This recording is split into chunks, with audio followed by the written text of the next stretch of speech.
first move. This is a fascinating struggle. Oh, he takes the queen. The queens are off the board. Why has Ding allowed the rook to be standing here? Ding moves back to the same square the knight moved away from.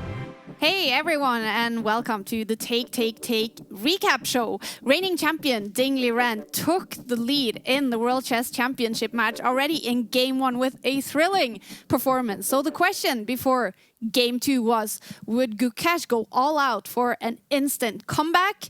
Or could Ding stun the entire world by taking another win? We're now going to recap Game 2 with world number 1, the guy who still has a Wikipedia profile in 91 languages. It's Magnus Carlsen. Hey, Magnus. Hey. How did you watch the game today? I know you're in Singapore. Have you been to the venue?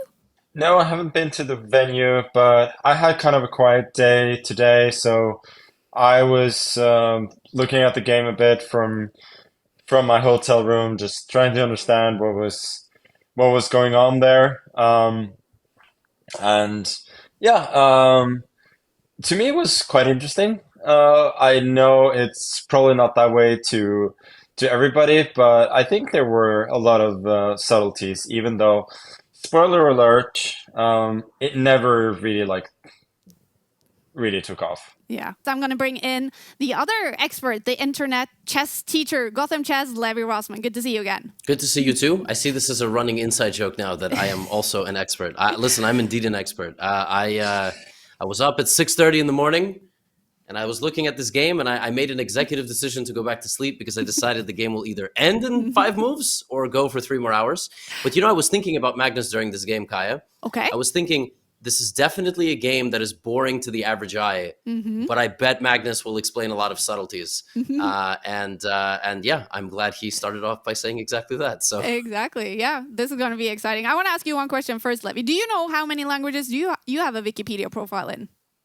No, that was actually a fascinating intro. I don't spend time looking at my Wikipedia page.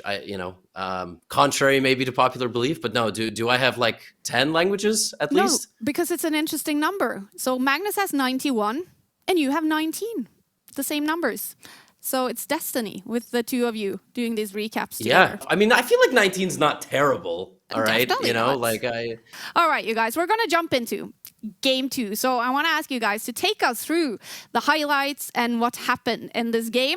I will ask you to please stay as much as possible away from notations. And we'll start from the get-go in this game. We started with an Italian opening. Ding had the white pieces in this game. So what are we seeing? Ding did have a very interesting idea there in the opening. There are a lot of subtleties here. Generally, these positions later on, which you have there, they are completely symmetrical, but both players have options on every move of changing the pawn structure. And the resulting positions may be objectively equal, but they are not going to be boring because they're going to be most likely there are going to be imbalances regardless of how you capture. So this was definitely a promising start. I mean, overall A5 was kind of an interesting try, but then later in the game, I think Ding played much more passively in an attempt to protect the pawn that he put there. So it kind of felt like one of these things that, it could be an asset, but it could be a liability. I really want to hear Magnus's thoughts on this move, Rook C1. I assume we're going to get there, but I was really kind of shocked when I saw it. It just felt wrong in many ways, but wrong just brings the game to equality here. It doesn't really make a huge mistake.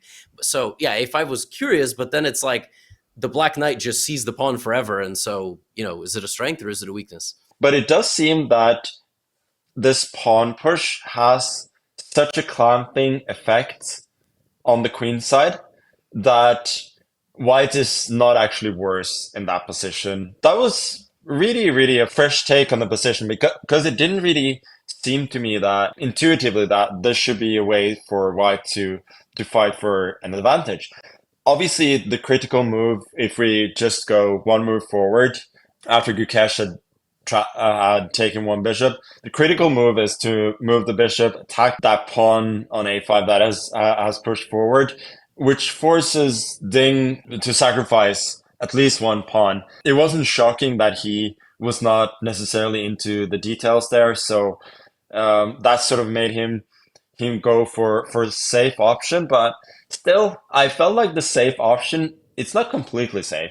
Yes, you sit there and think, except for the pawn on a5, the position is completely symmetrical. How can I actually be worse? But I had a game like this, very, very similar game against Fabiano Caruana in the Champions Chess Tour last year. And I think at some point I made a really, really careless queen swap. I occupied the only open file with my rook, and I thought, how could I possibly be worse? And I'd missed this little trick he had where he like temporarily can sacrifice his knight, bring his king to the center, which when you only have one rook, that sort of nullifies the whole point of having the open file because you don't have any entry points. And he had this pawn, the same pawn on a5 that was clamping down my queen side a bit. And I soon realized in that game that he was controlling the pawn breaks, and sort of the little initiative that he had was very dangerous. And he actually like just outplayed me and beat me without Wow. any problems there whatsoever. So So I you was lost thinking with, that did you had the black pieces in that game? yeah, I had the black pieces. Like after I'd exchanged queens, I definitely had the worst of it. Um, but that just showed like that this can get super, super difficult. So I don't feel like this was that safe a choice for Gukesh. I think what we saw following up, I think Ding was probably a bit relieved that Gukesh didn't go for any of the more aggressive options. You sort of stop at some point thinking that this is like this is playable, or at least somewhat playable. If it's not a draw immediately, then you have a little bit of hope. Like there are always bigger fires to put out than this. So I cannot imagine that they prioritized looking at these end games very deeply. And I think Ding was just happy to get there, to get to a position where he had no risk, but um, honestly, like he didn't make really anything of it, but I guess we'll get to that later. I also sort of got the impression that, well, this is just like a very risk-free game for Ding. He can play it forever. And then he didn't play it forever at all. I mean, he made like a few moves. And so I was just left with a lot of questions. I don't think I have the authority to sit and sort of say why he did something or why he didn't do something. It's great, though, that I share the screen with Magnus and I can ask him. Like, I was very perplexed because if this is kind of the best case risk-free scenario you're going to get from playing this prep, and the alternative is you sacrifice a pawn and it's very complicated, and you're saying he's relieved, but like, why did he not try harder? Like, this is my question. Maybe that's a naive question, but yeah, you're right. I mean, this is the Ding we've been used to seeing. Decent prep, gets a slightly better position, doesn't try to win. Is happy just to make draws. And it's certainly more justified now that he's leading the match, but let's just even go back to the final position. So black has obvious improving moves on the king side. You can push the pawn further, h4, knight h5, maybe push the pawn with f5 and so on. But white can go h4 here. Just stop all of that. Make the position more symmetrical on the king side, and ask Gukesh to make a move because he doesn't have obvious moves. The position is not equal.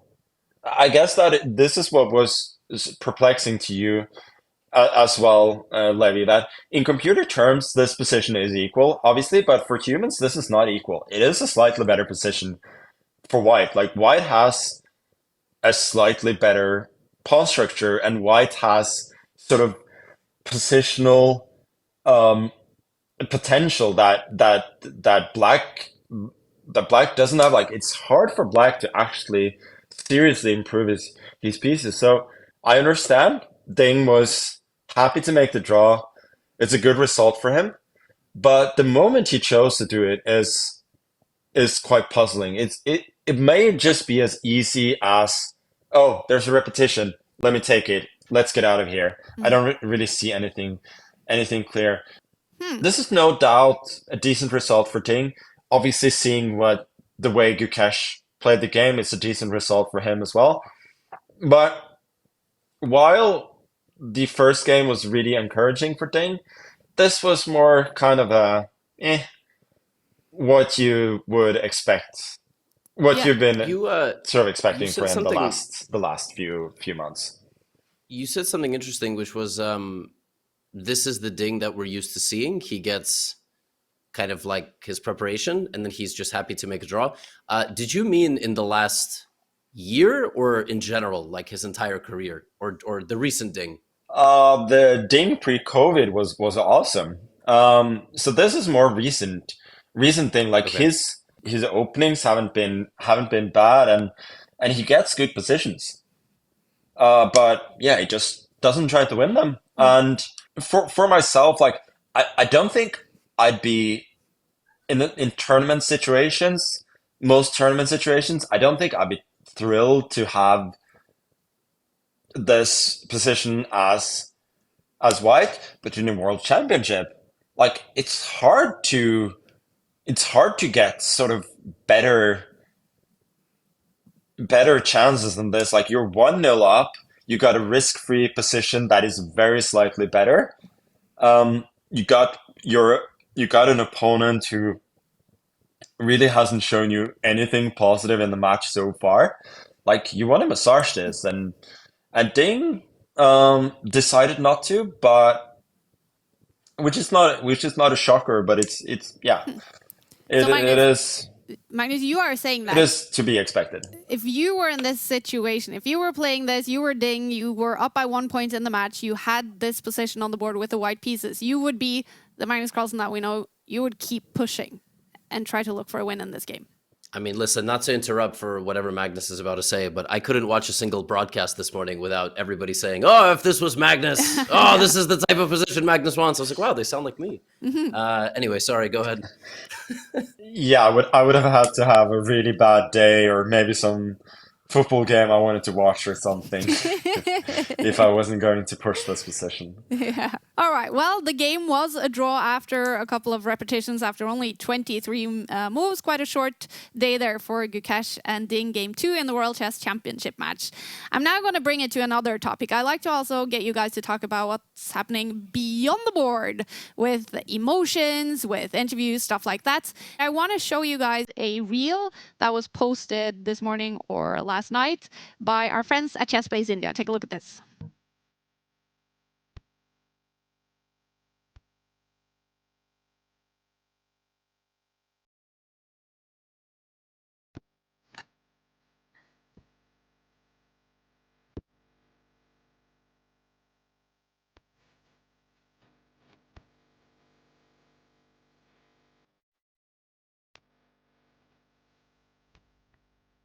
Like, we have different in that moment is it to be Ding and to be Gukesh in terms of like the emotions they're going through in that moment. Yeah, I will just say for people that are watching this that have played classical chess or will, getting up from the board basically on the move your opponent is probably going to resign is relatively bad manners, but that's not what Ding did. It was after the time control. I think they needed to play 2 or 3 more moves, if I'm not mistaken. Yeah, I mean, he just ate some walnuts and it made international headlines because that's the chess world. And yeah, I mean, if you know your opponent's about to resign, there's checkmate on the board. Just, you should generally stay there because they might resign. Although when I was very young, Magnus, I don't know if this ever happened to you. I had an opponent stall out the clock for like 50 minutes, 5-0, just to like a move before mate. And I was maybe like 12 and we were both around 2000. So it was pretty bad. Has anybody ever stalled out the clock against you in a classical game? No, I don't think so. I used to, people may not know this, but I used to beat Hikaru a lot in classical back in the days. And then he would like always sit there, shake his head for a few minutes before resigning. Which I don't know. I think I generally found it more like very slightly annoying than that it gave me pleasure. I think a couple of times maybe if I feel like my opponent played on a little bit too long, I've like sort of faked getting up from the table in order sort of to force them to resign. And now it's time to name this game's MVP. So I'll throw it to you first, Magnus. What do you think was the most valuable piece in game 2? This is hard. No piece really did anything at all in this game. The board was great. I really The don't board think. was wonderful. Yeah. Should we say like I think the pawn structure. My graphics only allow pieces. I can't say pawn structures. I think nothing. We have to avoid this one. All right. Game 2 had 0 MVPs. I'll accept that one. We're now going to name Game 2's piece of shit. I was like thinking about this. I don't know. The rook on a1 because it did nothing. I don't know. It could be the pawn on a5 ultimately, but I feel like that's a bit mean. What do you think, Magnus? Yeah, I mean, if we use the same logic, maybe Ding's queenside knight that forced a repetition that, deprived him of any chance of winning, and it deprived us of entertainment as well. And we'll jump to the next thing on the list here, which is to place the match bar. After 2 games, Ding Liren is up by 1 point. Would you now place the bar more in his favor? No, I think this is an almost completely neutral result, really, or almost completely neutral game. I don't think, like we saw that again, Ding was like he was in the last match. He was capable of finding something in the opening that posed slight discomfort or more than slight discomfort in other cases last match for his opponent. Gukesh didn't really show any aggression or anything. He was just sort of there to survive and get on to the next. Ding didn't even really look for his chances. Honestly, it was a decent day for both. They both kind of got, I think, partly what they wanted, but none of them showed anything today either. So I think the overall result is very much neutral. Not to use a crazy hyperbole or anything, it's not a great sign. Like, I still feel as though a loss for Gukesh is much more likely something he will overcome than a loss for Ding. The recurring theme, like I heard Jan Nepomniachtchi speak about this in the Russian language, for example, Ding just, it almost is like giving up after like 5, 6, 7 hours of a game. It happened against like Huang Liem in the Olympiad. And, it's a crazy thing to say about a player who used to be number 2 in the world and was just unbelievable. And you never want to use words like quits or gives up or whatever. But if the match is tied or Gukesh takes the lead, it could be really bad. So yeah, the game was definitely neutral, but I mean, I would have loved if the game went 6 hours today and Gukesh was asked a lot of questions and was put under a lot of pressure. But we never got that. So yeah, I mean, it's probably still, 50-50 roughly, which is nuts because one guy has a 1-game lead. Yeah. Like, you would never say that, but I think you're quite right. Ding has shown no indication that he is capable of maintaining that very, very high level if the game goes into the fifth and sixth hours, while Gukesh has shown that is something he does very well. Sometimes I don't know. This has happened a couple of times with me in matches as well, where I'm just thinking I have no problems with black, so making draws with white is not a problem. If they want to start trying to beat me with the white pieces, I'm gonna get counter chances, and I'm not worried at all. I'm not saying that is how Ding is feeling, but obviously yesterday was a hugely encouraging sign in that sense that he could play something risky in the opening. Gukesh could even out-prepare him, and yet he was able to gain a convincing victory. So maybe he feels that is part of it. If there's nothing clear, he just wants to conserve energy. And there's nothing to say that he cannot get another win with black. Ding has a chance to win the match now, even if he doesn't create a single chance as white. Well, which brings me to a question we had from the chat today, Magnus. When you see a game like this, where we've been talking about a typical game where you would keep pushing, do you miss it a little bit, playing the World Championship match? No. Simple as that. I would very much like to have a position like that where I can push, but that doesn't mean that I want to have it in a World Championship match. The only thing I was maybe thinking is that I wish I could have had more of those positions in World Championship matches, because it often felt like I got even less, but no. Nice try, though. Nice try. Can I please get your predictions for Game 3? Gukesh will have the white pieces. Will we have a decided result in that game? What do you think? I think the next game probably will be a draw. I expect Ding to change up his opening. He's probably going to play e5 if he's faced with e4 again. I think Ding will probably feel quite positive about having another fight, like I would if I was in his shoes. I think Gukesh will get more and more nervous, more and more stressed for each game that he doesn't create any chances. I think we will have a very interesting game tomorrow. Knowing Gukesh, regardless of what Ding has planned, be it the French defense or some kind of e4, e5, it is going to be imbalanced at some point. My prediction was that Gukesh would probably play e4 again. I don't think that the French scared him away from playing e4, and also it might be slightly naive, but I feel like if you show up to the World Championship and you play e4 in the first game, probably means you prepared e4 more than anything else. But listen, he might play d4. I don't think Gukesh will play in English. I think it will be e4, d4. And I also will say I'm not sure Ding will repeat e4 too often, but that can change. Obviously, he's a big d4 practitioner. He recently added c4. He's really well known for the Catalan.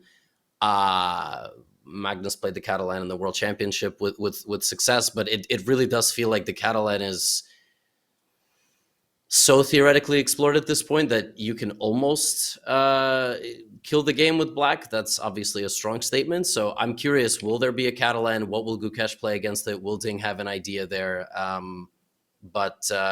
it does seem that all signs point to Ding is pretty strong with black. Although we've only seen 2 games. Like, everything can change in game 3, and then we just start having totally different conversations, which is why I'm not particularly convinced by Ding's performance today. But all right, we'll be back here in 24 hours. It's funny for me to hear talking about that, Levy.